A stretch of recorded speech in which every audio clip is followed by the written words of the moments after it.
Part 3 takes us out of the master bedroom. There'll be an air conditioning in the corner of this room. As we say, we have all our stuff here. I didn't want to put it in the kitchen. That'll take us down the hall to the guest baby's bathroom.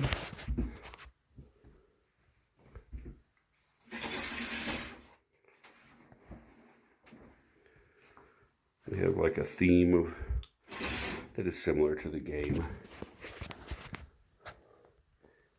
And then we have the baby's room. I shouldn't call it the girls' room is what I should call it.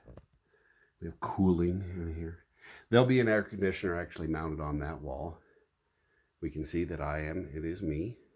So, you know, we put some of the cabinets we put here in the closet. I'm going to put cabinets up there, take out the hardware, put shelves in so that you have better storage. I love this top. It's not finished yet. I'm going to put some kind of a finish on it, maybe similar to that. And then the baby's bed is kind of tiny. The queen bed is probably what we're going to go ahead and get a frame for and do. And so that's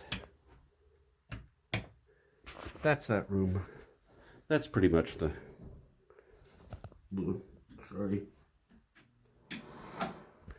that's pretty much it's a 2-bedroom because we want to go with